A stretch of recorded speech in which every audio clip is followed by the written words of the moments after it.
I'm going to be reading the chapter called Reviewers today for you guys. I'll stop and talk through it like I would if we were in class. I hope that this helps you. I'll try to read a chapter a day if I can. Sometimes I might miss a day, sometimes I might post 2 chapters, but you guys have until April 3rd to turn in those packets. So if we go a chapter a day, we should be able to get through it. Okay, so here we go. Reviewers, 1891 to 1892. Herr Friedrich Thiesed receives the card in the mail, a plain envelope amongst his invoices and business correspondence.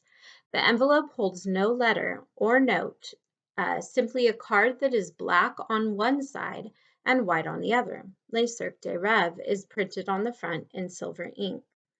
On the back, handwritten in black ink on white, it reads, 29 September, just outside Dresden, Saxony. Herr Thiessen can barely contain his glee. He makes arrangements with his clients, finishes his clocks in progress in record time, and secures a short-term flat rental in Dresden. Okay, so the card that he just received, obviously coming from the circus because it is in black and white, and it is telling him where the next circus location will be. He arrives in Dresden on September 28th and spends the day wandering the outskirts of the city, wondering where the circus might set up.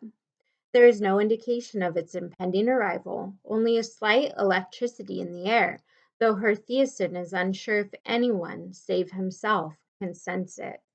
He feels honored at having been given advance notice.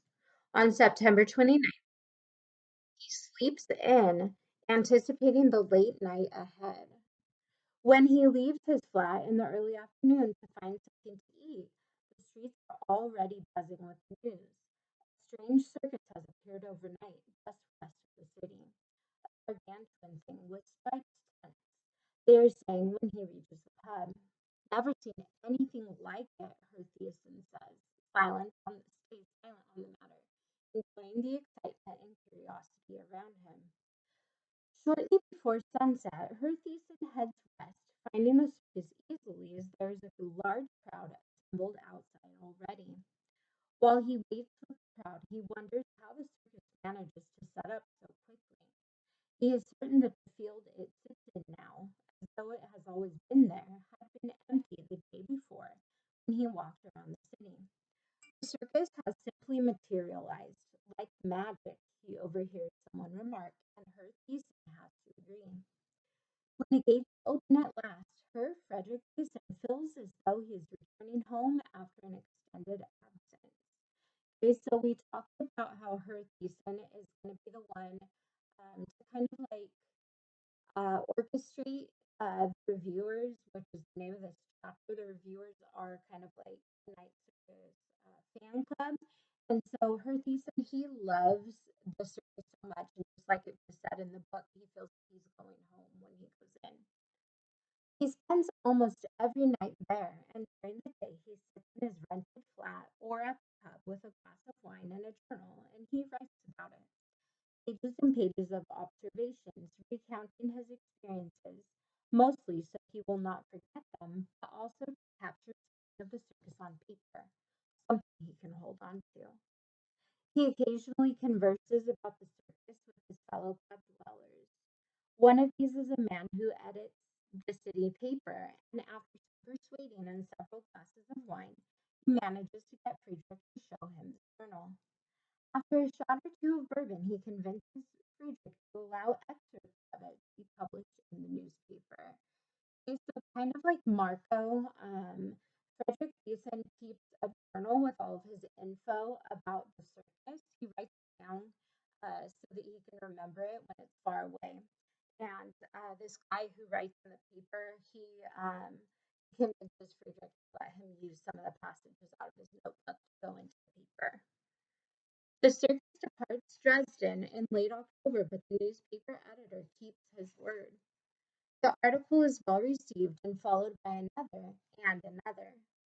Herr Thiessen continues to write, and over the following months, some of the articles are reprinted in other German papers. and eventually they are translated and printed in Sweden and Denmark and France. One article finds its way into a London paper printed under the title Nights at the Circus.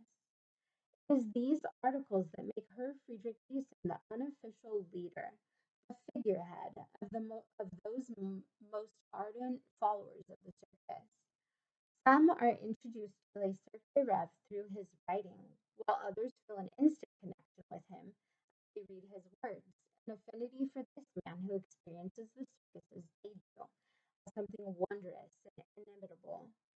Some seek him out, and the meetings and dinners that follow herald the formation of a kind of club, a society of lovers of the circus. The title Reviewers begins as a joke, but it sticks, secure in its appropriateness.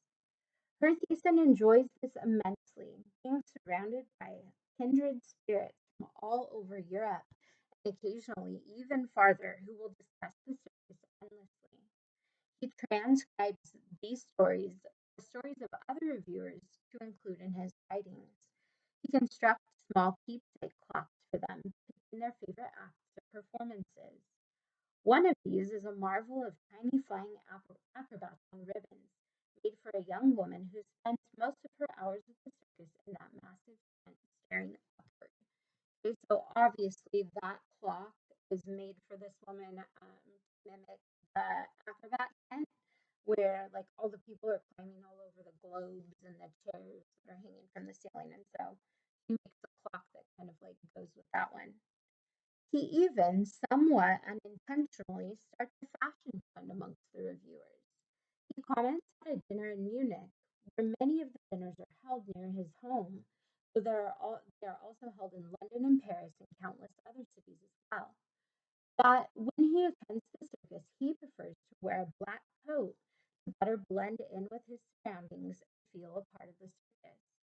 But with it, he wears a scarf in a brilliant scarlet to distinguish himself from it as well, as a reminder that he is at heart a spectator and observer.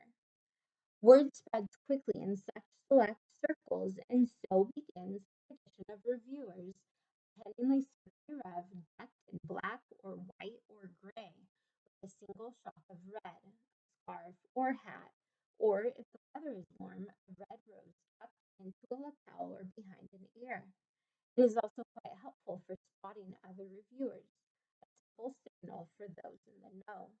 Okay, so the reviewers, instead of having like a secret handshake or something to identify each other, they all wear like some just kind of like splash of red into their outfit, whether like they said a scarf, maybe a hat. Sometimes it might be like a rose in the lapel, but in any case, they're walking around the circus. When they see someone else dressed like that, they know that that person is the reviewer as well.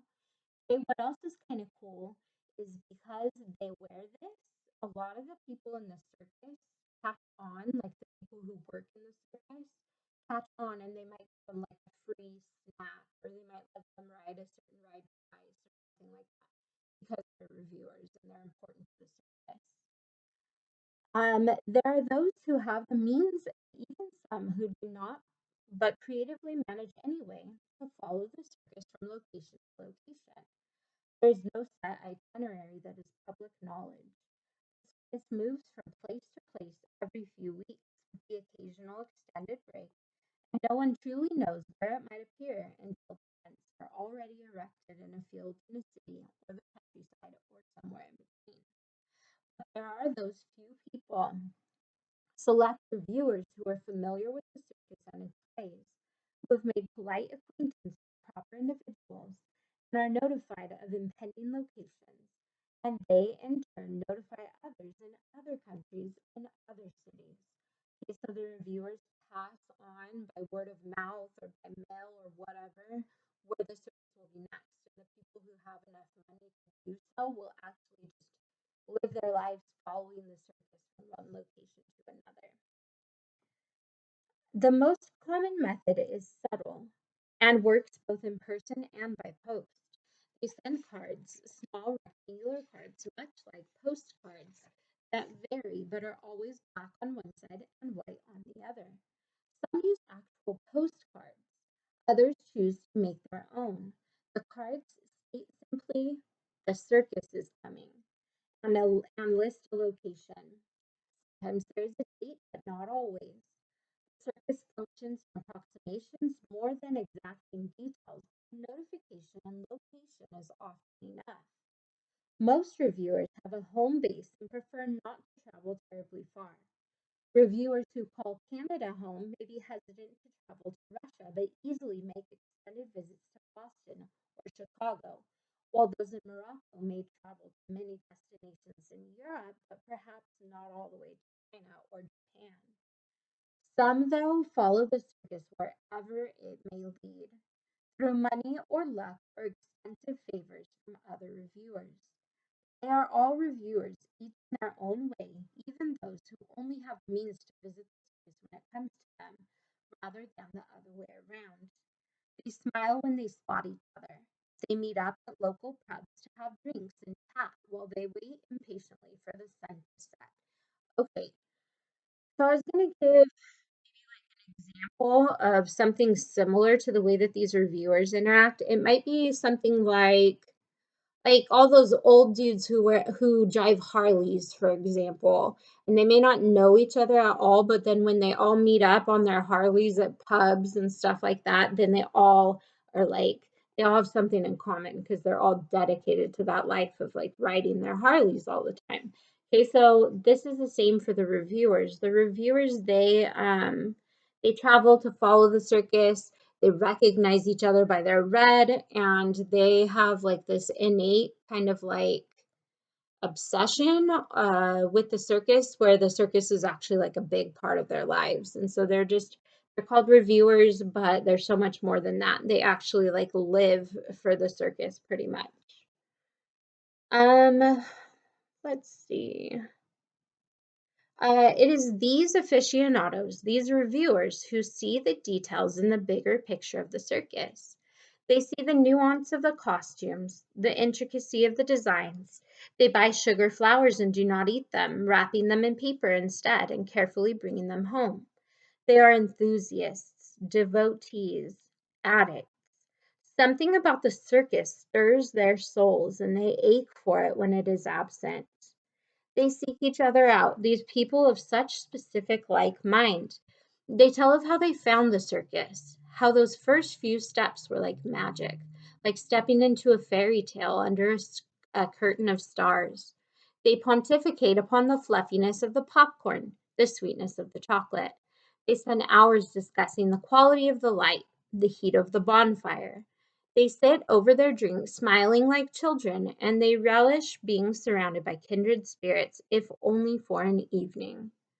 When they depart, they shake hands and embrace like old friends, even if they have only just met, and as they go their separate ways, they feel less alone than they had before.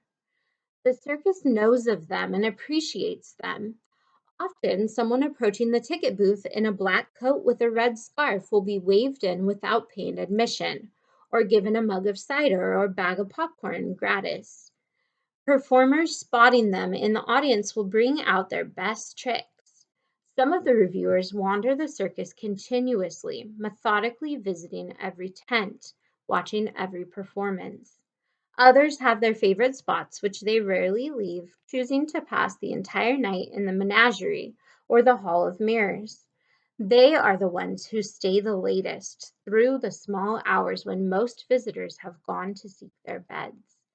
Often just before dawn, there is no color to be seen in Les Cirques de Rêve, save for their small splashes of scarlet.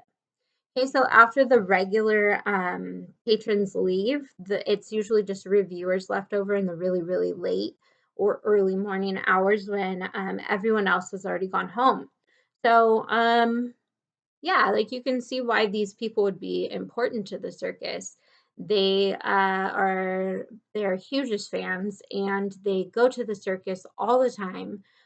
In Her Theasten's case, he writes about the circus and those writings end up in the newspaper, which is pretty much like free advertising for the circus. Okay, so all of this stuff makes these people really special. Her Thiessen receives dozens of letters from other reviewers and he responds to each. While some remain single letters, content with their one-time replies, others evolve into longer exchanges, collections of ongoing conversations. Today, he is replying to a letter he finds particularly intriguing. The author writes about the circus with stunning specificity, and the letter is more personal than most, delving into thoughts of his own writings, observations about his one-strum clock containing a level of detail that would require observing it for hours on end. He reads the letter 3 times before he sits at his desk to compose his reply. The postmark is from New York, but he does not recognize the signature as belonging to any of the reviewers he has met in passing, in that or any other city. Dear Miss Bowen, he begins.